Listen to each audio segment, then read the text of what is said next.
Bonjour, dans Proverbe 9, 10, c'est dit, le commencement de la sagesse, c'est la crainte de l'Éternel, et la science des saints, c'est l'intelligence.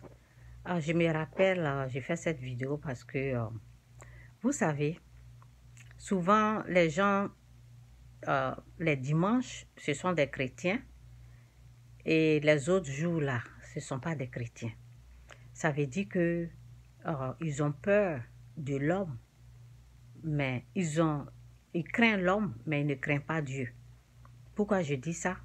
Parce que une fois j'ai entendu quelqu'un, parce que bon, les gens ils ont passé le temps dans les maquis, les boîtes de nuit, et ils ont dit que leur vidéo là, parce que moi j'attendais qu'ils publient la vidéo là sur Facebook, et ils ont dit qu'ils vont jamais publier parce que au fait, ce sont des chrétiens qui sont allés dans une boîte de nuit et ils ont bu, donc ils ne veulent pas montrer. Ça veut dire, eux, ils ont peur des pasteurs.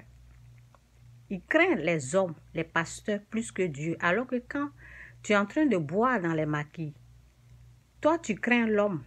Dieu te voit quand tu bois. Donc, c'est ça, au fait. C'est Dieu, il faut craindre, pas l'homme. OK? Donc, je continue. Je dis le commencement de la sagesse, c'est la crainte de l'Éternel. Craindre l'Éternel, c'est de l'honorer, c'est de respecter, de la façon que tu considères l'homme plus que Dieu. Là.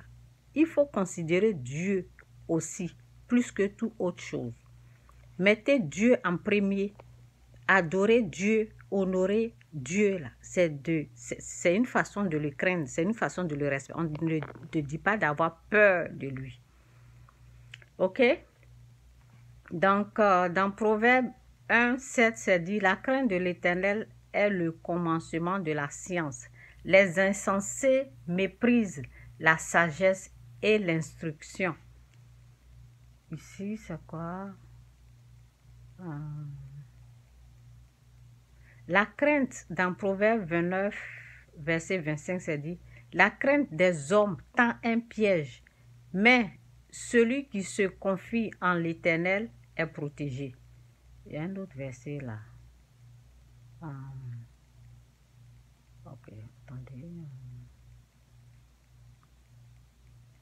Bon, c'est dit, ne crains pas. Attendez, je vais voir.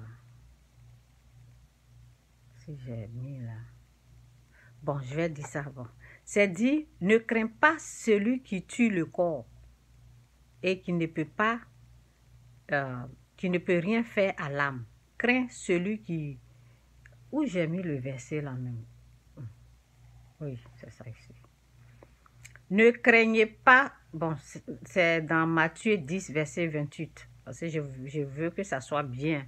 Ok, donc je dois lire. Matthieu 10, verset 28, c'est dit, ne craignez pas ceux qui tuent, c'est ça. Ne craignez pas ceux qui tuent le corps et qui ne peuvent tuer l'âme. Craignez plutôt celui qui peut faire périr l'âme et le corps dans la géhenne. C'est Dieu qu'il faut craindre. Souvent, on est là, on craint l'homme plus que Dieu. C'est Dieu qu'il faut craindre. Donc, la crainte de l'Éternel, c'est le commencement de la sagesse. Quand tu es conscient que c'est à lui que tu dois rendre compte, pas aux hommes. Quand tu es comme ça veut dire que tu as la sagesse. Quand tu penses comme ça, quand tu agis comme ça, quand tu réfléchis comme ça veut dire que tu es sage. C'est ça, c'est Dieu qu'il faut craindre plus.